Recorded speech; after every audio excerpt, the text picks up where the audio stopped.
Well folks, it seems the trade war between the US and China just went nuclear, metaphorically speaking of course. We've been talking about this trade spat for a while now, but this week things escalated dramatically. The US slapped a 104% tariff on a whole bunch of Chinese goods. You heard that right? 104%? That's not a typo. Now China wasn't about to take this lying down. They retaliated with their own tariffs, hitting US goods with an 84% levy.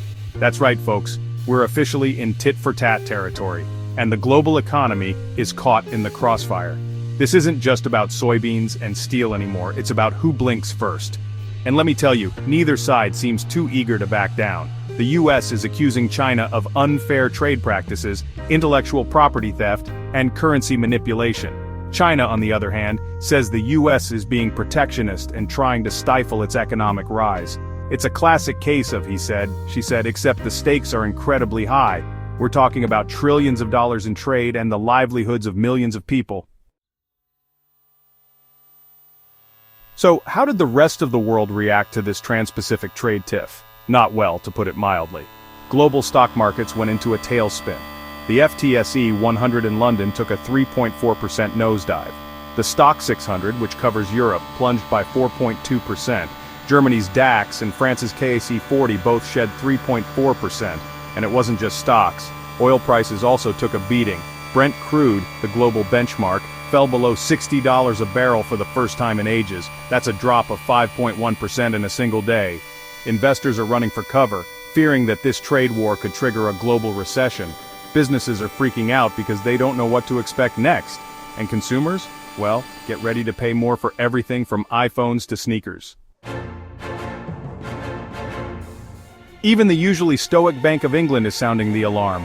They put out a statement warning that these tariffs are a major threat to global growth. They're worried about inflation too, because when tariffs go up, prices tend to follow. And just to add insult to injury, the Bank of England also pointed out that this whole mess is making financial markets even more unstable. It's like they're saying, hey, remember that global financial crisis we had a few years back? Yeah, this trade war could trigger another one.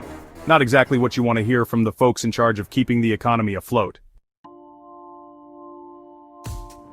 But wait, there's more. This trade war is starting to claim some unexpected victims.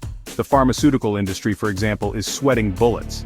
See, drug companies have largely been spared from tariffs so far, but now even they're in the crosshairs. The US has threatened to slap tariffs on pharmaceuticals, and that sent shockwaves through the industry. Shares of major drug makers like Roche, Novartis, and AstraZeneca have all taken a hit, and the European Union, which happens to be home to a lot of these companies, is not happy about it. They're talking about retaliating with their own tariffs on US exports. So yeah, things are about to get even messier. The bottom line is this. The US-China trade war is a big deal, and it's only getting bigger. It's impacting global markets, threatening economic growth, and creating a whole lot of uncertainty. And the worst part, nobody knows how or when it's going to end. Buckle up, folks, because it's going to be a bumpy ride.